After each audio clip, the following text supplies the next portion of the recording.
أشهد أن لا إله إلا الله وحده لا شريك له وأشهد أن محمدا عبده ورسوله أما بعد فأعوذ بالله من الشيطان الرجيم بسم الله الرحمن الرحيم الحمد لله رب العالمين الرحمن الرحيم مالك يوم الدين إياك نعبد وإياك نستعين اهدنا الصراط المستقيم صراط الذين أنعمت عليهم غير المغضوب عليهم ولا الضالين. آج کا یہ خطبہ میں ہالینڈ لون اسٹیٹ سے دے رہا ہوں، جہاں اس وقت اللہ تعالیٰ کے فضل کے ساتھ جماعت احمدیہ ہالینڈ کے سالانہ جلسے کا آغاز ہو رہا ہے۔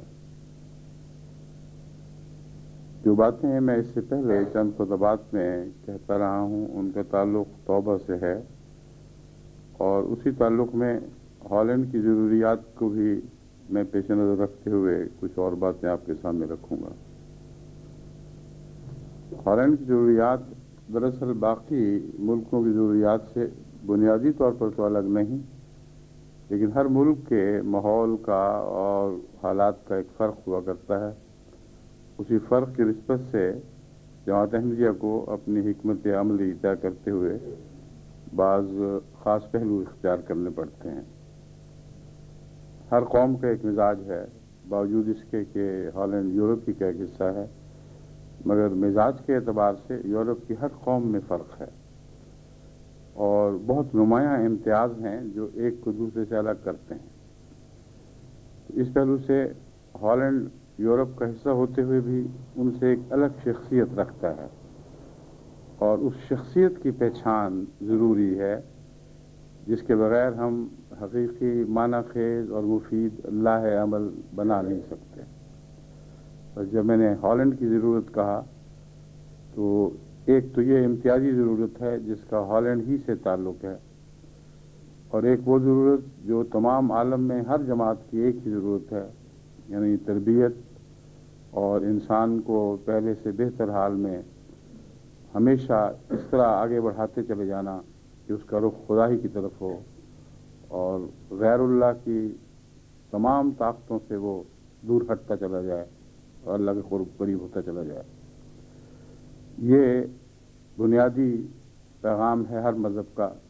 جو سب سے زیادہ وضاحت اور قوت کے ساتھ اسلام نے پیش فرمایا، اور یہ احمدیت کی بنیادی ضرورت ہے جو ہر ملک میں یکساں ہے، اور اس تربیت کی ضرورت کے ساتھ ساتھ ہی بلکہ اس سے تعلق رکھنے والی تبلیغی ضرورت ہے، کیونکہ یہی تربیت جب غیروں کا کی طرف رخ کرتی ہے تو اسی کا نام تبلیغ ہو جاتا ہے، ورنہ حقیقت میں تو بنیادی روح ہر مذہب کی تربیت ہی ہے، یعنی ہر انسان کی اصلاح کرنا۔ بس اس پہلو سے جو توبہ کا مضمون میں نے شروع کیا تھا، اس میں اسی مضمون کے تعلق میں حضرت اقدس مسیح موعود علیہ السلام کا ایک اور اقتباس میں آج آپ کے سامنے رکھنا چاہتا ہوں۔ حضور علیہ السلام فرماتے ہیں، توبہ کرنے والا گناہگار جو پہلے خدا تعالی سے دور اور اس کے غضب کا نشانہ بنا ہوا تھا، اب اس کے فضل سے اس کے قریب ہوتا اور جہنم اور عذاب سے دور کیا جاتا ہے۔ یہ وہی بات ہے جو خلاصہ میں نے آپ کے سامنے رکھی کہ ہر مذہب کا بنیادی مقصد ہے، اب اس کے فضل سے اس کے قریب یعنی اللہ کے قریب ہوتا اور جہنم اور عذاب سے دور کیا جاتا ہے، جیسا کہ اللہ تعالیٰ فرماتا ہے، اللہ تعالیٰ نے فرمایا، ان اللہ یحب التوابین و یحب المتطہرین، یقیناً اللہ تعالیٰ توبہ کرنے والوں سے محبت کرتا ہے، وَيُحِبُّ الْمُتَطَّهِرِينَ، اور وہ جو نیکی چاہتے ہیں، جو پاکیزہ ہونا چاہتے ہیں، ان سے بھی محبت رکھتا ہے۔ حضرت اقدس مسیح موعود علیہ السلام نے اس آیت کا خود بھی ترجمہ فرمایا ہے، جو میں پڑھ کے سناتا ہوں۔ بے شک اللہ تعالیٰ توبہ کرنے والے کو دوست رکھتا ہے اور ان لوگوں سے جو پاکیزگی کے خواہاں ہیں پیار کرتا ہے۔ اس آیت سے نہ صرف یہی پایا جاتا ہے کہ اللہ تعالیٰ توبہ کرنے والوں کو اپنا محبوب بنا لیتا ہے، یعنی دوست رکھتا ہے کا ترجمہ خود محبوب بنا لیتا ہے بھی حضرت اقدس مسیح موعود اسلامی نے فرمایا ہے، بلکہ یہ بھی معلوم ہوتا ہے کہ حقیقی توبہ کے ساتھ حقیقی پاکیزگی اور طہارت شرط ہے۔ یہ وہ مضمون ہے جس پر میں کچھ مزید یہاں ٹھہر کر روشنی ڈالنا چاہتا ہوں۔ پہلی بات تو یہ فرمائی گئی، ان اللہ یحب التوابین، اللہ توبہ کرنے والوں کو دوست رکھتا ہے، یا دوسرے لفظوں میں ان کو اپنا محبوب بنا لیتا ہے، اور ساتھ ہی فرمایا وَيُحِبُّ الْمُتَطَّهِرِينَ، اور وہ لوگ جو پاک ہونا چاہتے ہیں ان سے محبت کرتا ہے۔ یہ دو الگ الگ باتیں نہیں، دراصل توبہ ہی کی تفصیل میں مزید یہ فرمایا گیا ہے۔ توبہ کا جو عام مفہوم ہے وہ یہ ہے کہ ایک گناہ سے انسان روگردانی کر لے، اس سے منہ پھیر لے اور اللہ تعالیٰ سے کہے کہ مجھے معاف فرما دے، اور توبہ گویا مکمل ہو گئی۔ یہ آیت کریمہ صرف یہ بات بیان نہیں کرتی، بلکہ یہ بیان فرماتی ہے کہ توبہ کی پہچان یہ ہے، توبہ کا پہلا پھل جو توبہ کرنے والے کو نصیب ہوتا ہے وہ یہ ہے کہ وہ متطہر بن جاتا ہے۔ متطہر کا مطلب یہ ہے کہ نیک ہونا چاہتا ہے، نیکی کی جستجو کرتا ہے، پاک ہونا چاہتا ہے،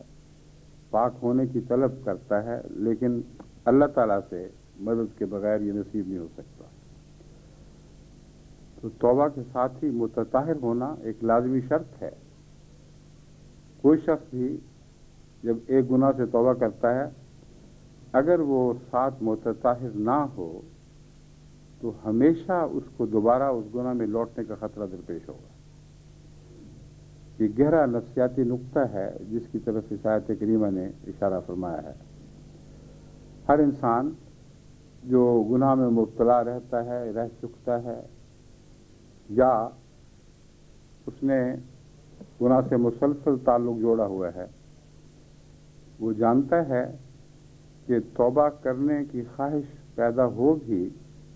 تو گناہ کی محبت اس کی راہ میں حائل ہو جاتی ہے، اور اس کی حالت متطہر کی نہیں ہوتی، یعنی ایسے شخص کی نہیں کہ جو پاک ہونا چاہتا ہے، بلکہ ایسے شخص کی ہوتی ہے جو گناہ کرنا چاہتا ہے اس کے باوجود توبہ کر رہا ہے۔ اور اکثر توبہ کرنے والوں کا یہی حال ہے کہ جس گناہ سے توبہ کرتے ہیں اس کی محبت ان کے دل سے مٹتی نہیں ہے، اس کی محبت مسلسل اس گناہ کی طرف انہیں کھینچ رہی ہوتی ہے، اور توبہ کرتے ہیں اپنی طبیعت کے خلاف، اپنے مزاج کے خلاف، اور ایسی توبہ جو ہے وہ ہمیشہ خطرے میں رہے گی۔ کبھی بھی ایسے توبہ کرنے والے کو ہمیشہ کا امن نصیب نہیں ہو سکتا، کیونکہ ایک طرف توبہ کا عزم ہے، دوسری طرف گناہ کی ایک طبی محبت ہے، ان دونوں کے درمیان ایک جھگڑا شروع ہوا ہے جو ختم ہونے کا نام نہیں لیتا، اور بالآخر زمین کی کشش اس کو واپس زمین کی طرف کھینچ لاتی ہے۔ بس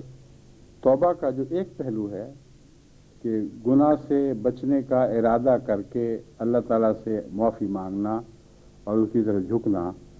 یہ پہلو بظاہر پورا ہو جاتا ہے، مگر فی الحقیقت یہ مستقلاً ایسے انسان کو فائدہ نہیں پہنچا سکتا۔ متطہر میں جو مضمون ہے وہ یہ ہے کہ توبہ کرتے ہی نیکی کی حرص لگ جائے اور پاک ہونے کی ایک بے قرار تمنا دل میں تڑپنے لگے، متطہر ہو جائے، ہر وقت یہ چاہے کہ اب میں پاک ہو جاؤں۔ یہ پاکی کی تمنا انسان کو اللہ تعالیٰ کی طرف جھکنے پر مجبور کرتی ہے، اور بار بار اس کی طرف نظر اٹھا کر اس سے یہ تمنا واویلا کرتی ہے کہ اے اللہ، ہم تیری خاطر ایک گناہ سے منہ موڑ چکے ہیں، لیکن نیکی جب تک ہمارے بدن کا دائمی جز نہ بن جائے، جب تک ہم ان لوگوں میں شمار نہ ہوں جو تیرے نزدیک پاک ہیں، اس وقت تک ہمیں چین نصیب نہیں ہو سکتا۔ ایسی حالت ہو تو خدا تعالیٰ فرماتا ہے واللہ یحب المتطہرین، ایسے پاک ہونے کی تمنا رکھنے والوں سے اللہ محبت کرتا ہے، اور جس سے اللہ محبت کرتا ہے اسے کبھی ضائع نہیں ہونے دے گا۔ بس اکثر انسان اس تجربے سے گزر چکے ہیں اور گزرتے رہتے ہیں۔ بہت سے ایسے ہیں جن کو توبہ کا خیال ہی نہیں آتا،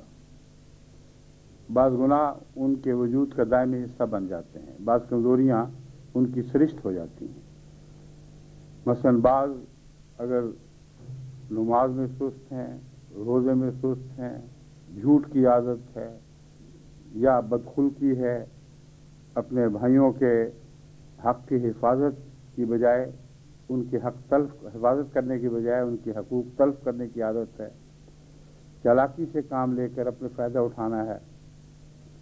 یہ بظاہر چھوٹی چھوٹی باتیں عام ہیں، لیکن ان میں سے ہر ایک بات بہت ہی بڑی بات ہے، اور ایسی ہے جو انسان کو جہنم کے کنارے تک ہی نہیں، جہنم میں داخل کرنے کا موجب بن سکتی ہے۔ اور ان چیزوں کی طرف سے انسان ایسا غافل رہتا ہے کہ کبھی آنکھ ہی نہیں کھلتی کہ میں کون ہوں اور کیا ہوں اور کیسی حالت میں زندگی بسر کر رہا ہوں۔ اس کو خیال ہی نہیں آتا کہ میں وقت کے امام کے ہاتھ پر بیعت کر کے توبہ کر چکا ہوں، یعنی حضرت مسیح موعود علیہ السلام کے ذریعے اپنے اسلام کا ایک عہد نو قائم کیا ہے، قرار کیا ہے، یعنی عہد نو قائم کیا ہے، جس کی روح سے گویا حقیقت میں حضرت رسول اللہ صلی اللہ علیہ وآلہ وسلم کا غلام بن گیا اور آپ کے پیچھے چلنے والا ہو گیا۔ یہ بیعت کی روح ہے جو توبہ کے ساتھ تعلق رکھتی ہے، ہر بیعت کے ساتھ توبہ کا لفظ آتا ہے۔ بس توبہ منہ سے تو ہو جائے مگر عملاً زندگی کے ہر جزو میں توبہ سے بے اعتنائی ہو، یعنی خیال بھی نہ آئے کہ میں توبہ کا محتاج ہوں، معلوم ہی نہ ہو کہ میرے اندر کیا کیا لوگ بس رہے ہیں۔ یہ وہ غفلت کی حالت ہے جو لازماً انسان کو ہلاکت کی طرف لے جاتی ہے۔ پر سچی توبہ سے پہلے ایک بیداری کا دن ہے، اور وہ بیداری کا دن ہے جس کی طرف میں آپ کو بلاتا ہوں۔ کسی دن بیدار ہوں، اور جیسے بیدار ہونے والا بعض دفعہ اگر دیر سے بیدار ہو تو ہڑبڑا کر اٹھتا ہے۔ کئی لوگ ہیں جنہوں نے دفتر جانا ہے، الارم لگائے ہوئے ہیں اور دیر تک سوتے رہے، وہ جب اٹھے تو اچانک جب نظر پڑی گھڑی کی طرف تو بہت تاخیر ہو چکی تھی۔ گھبرا کر پھر وہ جس طرح ہڑبڑا کے اٹھتے ہیں، اس سے بہت زیادہ ہڑبڑا کر اٹھنے کی توبہ سے غافل لوگوں کو ضرورت ہے، کیونکہ وہ تو اب بے شمار ذمہ داریوں کی ادائیگی میں اتنی دیر کر چکے ہیں کہ اثر نو ان کا زندہ ہونا، اثر نو ان کا نئے رنگ اختیار کرنا، اثر نو ان کا اپنے اندر وہ انقلابی پاک تبدیلی پیدا کرنا، جس کے بعد انہیں خلق آخر عطا ہونی ہے۔ یہ تو بہت محنت کا کام ہے، بہت لمبا کام اور بہت صبر طلب کام ہے۔ اس لیے میں جب کہتا ہوں کہ اٹھیں اور بیدار ہوں تو میری مراد یہ ہے کہ اپنی اندرونی شخصیت کو دیکھنے کے لیے آنکھیں کھولیں، یہی آپ کا اٹھنا ہے۔ آنکھیں کھول کے دیکھیں تو صحیح کہ آپ کے اندر کون بس رہا ہے اور کیا بس رہا ہے، اور جب آپ آنکھیں کھولیں گے تو ہر منزل میں، ہر قدم پر آپ کو بہت خوفناک نظارے دکھائی دیں گے۔ کہیں دنیا کا حریص نظر آئے گا آپ کو، جو دنیا کے اموال کو اتنا عزیز رکھتا ہے کہ خدا کی راہ پر خرچ کرنے میں اس کو ہمیشہ تکلیف محسوس ہوتی ہے، خواہش ہی نہیں پیدا ہوتی۔ کئی ایسے ہوں گے جن کو اس پہلو سے تو اطمینان ہوگا، مگر اگلے موڑ پر جب مڑیں گے تو ان کا دل دیکھ کر دہل جائے گا کہ مالی قربانی تو میں کر رہا ہوں مگر عبادت میں بالکل کوڑا ہوں، اور خدا تعالیٰ سے محبت کے ساتھ اس کی طرف جھکنے کے لیے جس عبادت کی ضرورت ہے اس کا میں نے آغاز بھی نہیں کیا۔ نماز پڑھتا بھی ہوں تو غفلت کی حالت میں کھڑا ہوتا ہوں، جھکتا ہوں، کھڑا ہوتا ہوں، سجدے میں گرتا ہوں، بیٹھتا ہوں، کھڑا ہوتا ہوں اور پھر بیٹھ کے سلام پھیر دیتا ہوں، اور اس حالت سے نکلنے کو میں امن کی طرف لوٹنا سمجھتا ہوں۔ مجھے قرار اس وقت آتا ہے جب میں اس حالت سے نکل کر باہر آ کر دنیا کو السلام علیکم کہہ دیتا ہوں، کہتا ہوں شکر ہے میں واپس آ گیا۔ اور داخل ہونے کا وقت میرے لیے سب سے مشکل ہے، اور اس دوران میری طبیعت بوریت کے سوا کچھ محسوس نہیں کرتی، کیونکہ جو کچھ بھی میں کہتا ہوں وہ لفظوں میں کہہ رہا ہوں، کوئی سننے والا میرے سامنے کھڑا نہیں ہوتا جس کو میں کچھ سنا کر بات کہوں، اور اس کی طرف سے کوئی جوابی لہر دل میں نہیں اٹھتی جس سے محسوس ہو کہ کوئی سننے والا سن بھی رہا تھا اور اس نے میرے دل میں ایک حرکت پیدا کر دی ہے۔ بس ایسی حال نمازیں اگرچہ ابتداءً فرض کی ادائیگی کا حق تو فرض کی ادائیگی تک تو ٹھیک ہیں، لیکن اپنی منفعت کے لحاظ سے بالکل خالی ہوا کرتی ہیں۔ سال ہا سال بعض لوگ زندگیاں گزار دیتے ہیں ایسی نمازیں پڑھتے ہوئے، 5 وقت جائیں، وضو کر کے جائیں گے، پورے اہتمام کے ساتھ نماز پڑھیں گے، اور پھر جب نکلیں گے تو خالی۔ اور اس کی پہچان کیا ہے؟ پہچان یہ ہے کہ اللہ تعالیٰ کے دربار میں جا کر اس سے آنے کے بعد ان کے اندر کوئی تبدیلی واقع نہیں ہوتی۔ بس بعض لوگ ایسے ہیں جو یہ معلوم کریں گے کہ ہم مالی حرص میں مبتلا اور خدا تعالیٰ کی راہ میں قربانیوں سے بے خبر، بلکہ طبیعت پر ان قربانیوں کے نام سے بھی بوجھ پڑتا ہے۔ کچھ ایسے بھی ہوں گے جو اس لحاظ سے پورے لیکن عبادت سے بے خبر اور غافل، اور عبادت کے ذریعے اللہ تعالیٰ کا قرب چاہنے کا تصور ہی ان میں نہیں ہے۔ یہ ان کو خیال ہی نہیں پیدا ہوتا کہ ہر عبادت کے بعد کچھ نہ کچھ مجھے اللہ کے قریب ہونا چاہیے. اگر زیادہ توفیق نہیں تو کچھ احساس، حاصل کا احساس، یعنی کچھ مجھے مل گیا ہے. اتنا تو ہو کہ نماز کے بعد میں محسوس کروں کہ آج مجھے کچھ خدا تعالیٰ کے قریب ہونے کی لذت حاصل ہوئی ہے. اور یہ جو قریب ہونے کی لذت ہے یہ کوئی فرضی لذت نہیں ہے. ہر نماز میں جہاں انسان اللہ تعالیٰ کو مخاطب کر کے اس کے حضور اپنے آپ کو جھکاتا ہے تو کچھ لمحے اس کو ضرور ایسے نصیب ہو جاتے ہیں جب وہ محسوس کرتا ہے کہ ہاں میری یہ بات خدا تعالیٰ کی حضور مقبول ہوئی، اور اس کا جواب جیسا کہ میں نے بیان کیا ہے لفظوں میں نہ بھی ملے تو انسان کے دل میں ایک خاص قسم کی تحریک کے ذریعے مل جاتا ہے. اس کا دل مرتعش ہو جاتا ہے، اس میں ہیجان پیدا ہو جاتا ہے، اور پہلے کی نسبت اپنے آپ کو امن میں محسوس کرتا ہے. بس یہ وہ دوسرا پہلو ہے جو اپنے اندر کے انسان کی تلاش اور اس کی حقیقت و جستجو کو پانے کی جد و جہد ہے. اس سے آپ غافل رہیں گے تو اب زندگی کے مقاصد سے غافل ہیں. اور یہ دونوں باتیں تو بڑی ہیں، یعنی قرآن کریم نے مال اور جان کو جو پیش کر دینے، خدا کی راہ میں پیش کر دینے کی بنیادی تعلیم دی ہے، یہ اس سے تعلق رکھنے والی باتیں ہیں. لیکن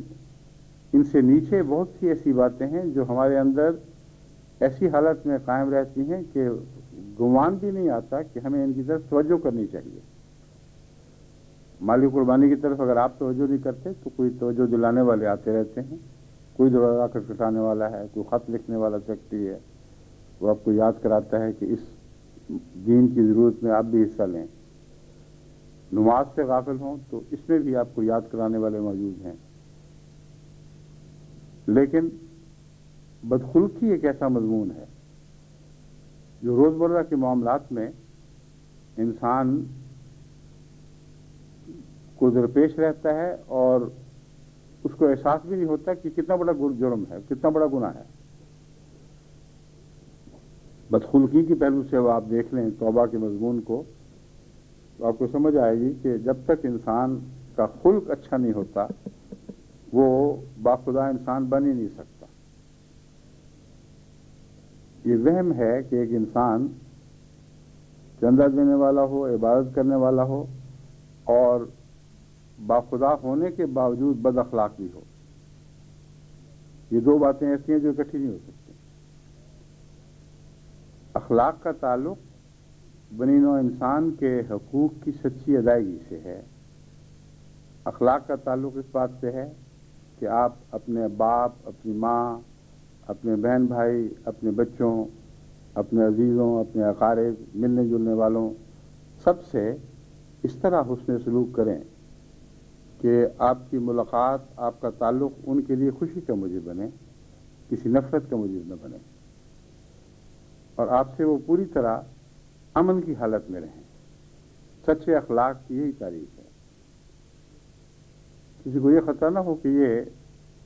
میرے سے جو تعلق رکھ رہا ہے تو اس کی نیت میری کسی ملکیت پر ہے، میرے کسی مال پر ہے، میرے بعض حقوق پر ہے، میرے بعض رشتہ داروں پر ہے. اگر ایسی نیت اور یہ فساد تعلقات میں داخل ہو جائے تو یہ تعلقات اخلاق نہیں کہلائیں گے، یہ بدخلقی کی بدترین قسم بن جاتی ہے. یعنی اچھی طرح بات کر کے، پیار اور محبت جتا کر بعض دفعہ بعض لوگ بعض دوسرے لوگوں سے مالی معاہدات کرتے ہیں، اور جب تک وہ معاہدات ہو نہیں جاتے ان کے اخلاق دیکھنے والے دکھائی دیتے ہیں. ہر بات میں ان کا ادب، ہر چیز میں لحاظ، بلکہ اس بات پر بار بار خوشی کا اظہار کہ کبھی خدمت کا موقع دیں، ہمارے گھر تشریف لے آئیں. بیوی بچے فدا ہوتے ہیں، یہ صاحب آئے ہیں جن کے ساتھ مالی معاہدہ ہونے والا ہے، اور ہر طرح سے ان کی ہر ضرورت کا خیال رکھا جاتا ہے، ان کی عزت کی جاتی ہے، ان کے بچوں کی عزت کی جاتی ہے. ان کے بچوں کو تحائف دینے ہوں تو اس سے بھی انسان گریز نہیں کرے گا بلکہ موقع ڈھونڈتا ہے کہ تحائف دے۔ یہ اخلاق ہیں، اور ان اخلاق کے دھوکے میں آ کر جب کوئی ان سے سودا کر بیٹھتا ہے تو پھر اس کا جو مال ہے وہ جلدی سے جلدی ہڑپ کر کے اسے چھٹی کرنے کی کوشش کی جاتی ہے۔ اور پھر جب وہی شخص جس کو کہتے تھے آئیے گھر آئیں سراخوں پر، جب دروازہ کھٹکھٹاتا ہے تو لگتا ہے کہ کوئی دشمن، اور واقعتاً وہ دشمن ہی بن چکا ہوتا ہے، کوئی دشمن دروازے کھٹکھٹا رہا ہے، اور اگر اس گھر کا دوسرا دروازہ ہو تو دوسرے دروازے سے انسان نکل کے بھاگتا ہے۔ اس کا نام اگر اخلاق ہے تو اس سے بڑی لعنت اور کوئی نہیں۔ یہ دھوکہ بھی ہے، بے حیائی بھی ہے، انسانیت کی ادنا ادنا تقاضوں سے بھی گری ہوئی بات یہ ہے کہ انسان انسانی تعلقات میں اپنے اخلاق کو دھوکہ دینے کے لیے استعمال کرے اور اپنے مقاصد کو حاصل کرنے کے لیے استعمال کرے۔ بس بظاہر بہت سے انسان آپ کو اخلاق والے دکھائی بھی دیتے ہیں، مگر حقیقت میں ان کے اس کردار کو اخلاق کہا نہیں جا سکتا۔ پھر روزمرہ کے ایسے انسان بھی دکھائی دیتے ہیں جو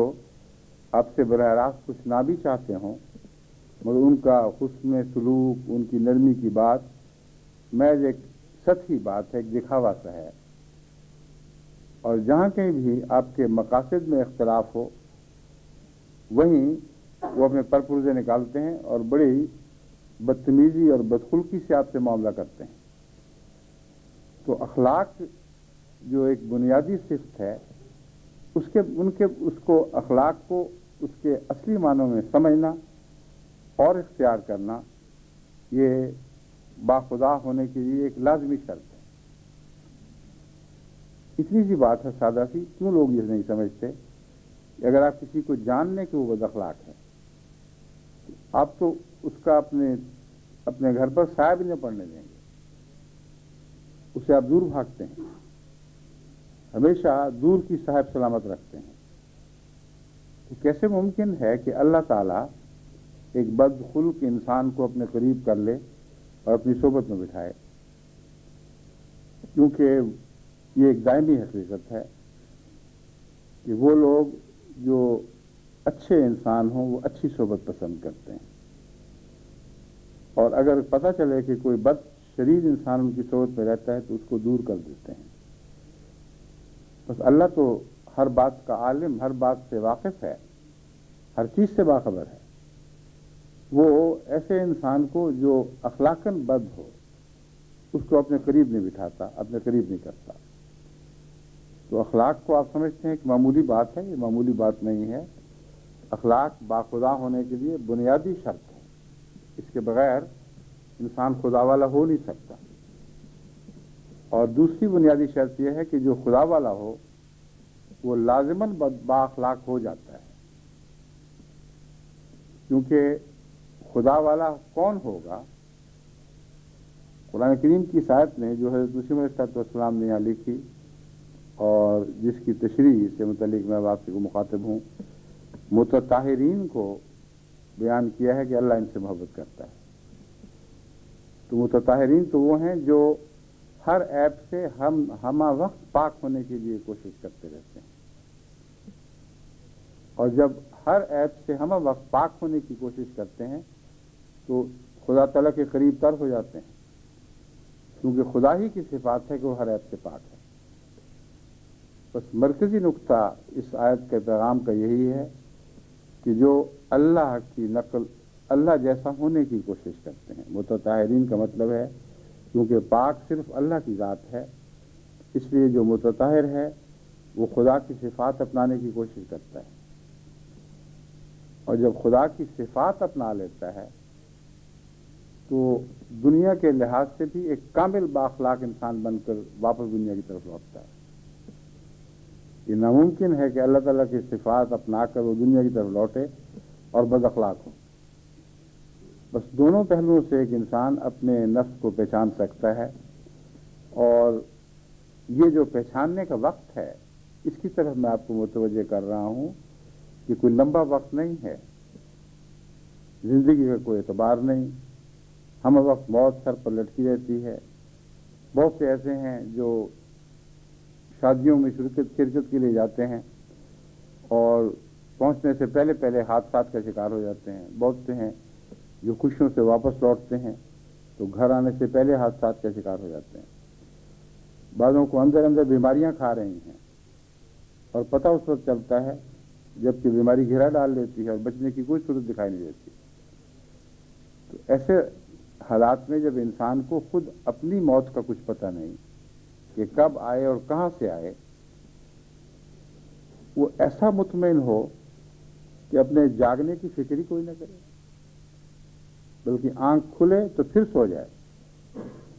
پھر کبھی کوئی وقت کی آواز اسے جگائے تو پھر سو جائے. ایسے انسانوں کی موت نیند ہی کی حالت میں ہو جاتی ہے. اور ان پر قرآن کریم کی وہ آیت صادق آتی ہے کہ خدا تعالیٰ جب کسی انسان کو وفات دیتا ہے تو ایک تو نیند کی حالت ہے جس میں اس کی روح کو قبض کرتا ہے لیکن پھر اسے واپس کر دیتا ہے، اور کچھ ایسے ہیں جو نیند کی حالت میں کھینچ لیے جاتے ہیں اور پھر ان کی کوئی واپسی نہیں ہوتی. بس اسی کا نام موت ہے. وہ جو نیند اور موت کی باتیں قرآن کریم نے کی ہیں اس کو ہم عام طور پر ظاہری معنوں میں ہی دیکھتے ہیں اور سمجھتے ہیں کہ اس سے مراد عام طور پر سونا اور عام طور پر جاگ کر دوبارہ زندہ ہونا ہے. لیکن فی الحقیقت اگر آپ ان آیات کریمہ پر دوبارہ غور کریں، گہری نظر سے دیکھیں، تو آپ کو معلوم ہوگا کہ انسانی غفلت کی حالت کا ایک بہت ہی عجیب نقشہ اس میں کھینچا گیا ہے. کتنے ہی آدمی ہیں جو غفلت کی حالت میں ایسے ہیں کہ گویا ان کی روح قبض ہونے کے قریب بیٹھی ہے،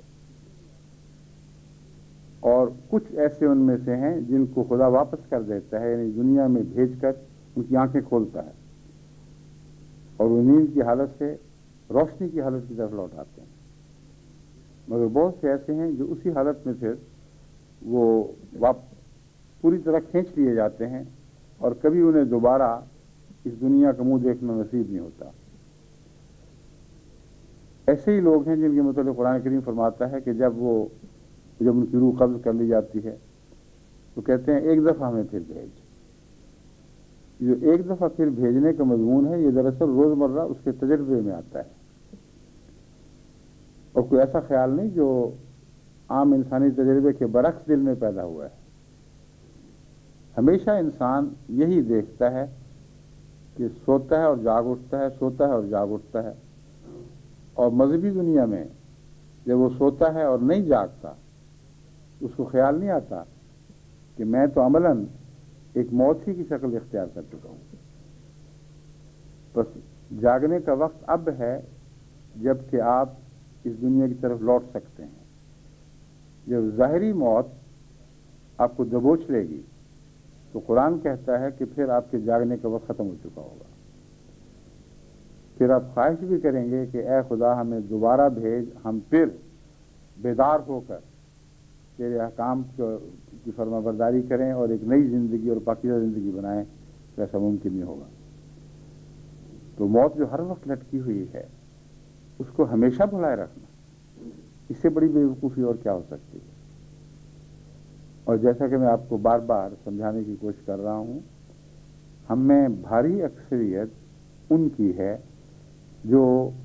احمدیت قبول کرنے کے باوجود غفلت کی حالت میں پڑے ہوئے ہیں. اور اتنی لمبی تفصیل ہے ان باتوں کی جن میں سے ہر ایک بات کو دکھا کر ان کو توبہ کروانے کی ضرورت ہے کہ وہ کسی ایک خطبے میں بیان ہی نہیں ہو سکتی. روزمرہ کا ہمارا تجربہ ہے، اگر اپنا وجود دکھائی نہیں دیتا تو دوسرے وجود تو آپ کو دکھائی دیتے ہی ہیں. اور یہ ایک ایسا مضمون ہے جس سے ہر انسان واقف ہے. چنانچہ ایک انسان کیسی گندی زندگی بسر کر رہا ہو، اگر اس سے کوئی دوسرا شخص بدسلوکی کرے تو اس کے سارے عیب اس کو اچانک دکھائی دے دیتے ہیں. وہ کہتا ہے کہ تم تو ایسے ہو، تم نے تو خامخواہ دین کا لبادہ اوڑھا ہوا ہے، تم نے میرا پیسہ کھا لیا، تم نے مجھ سے دھوکہ کیا، تم نے مجھ سے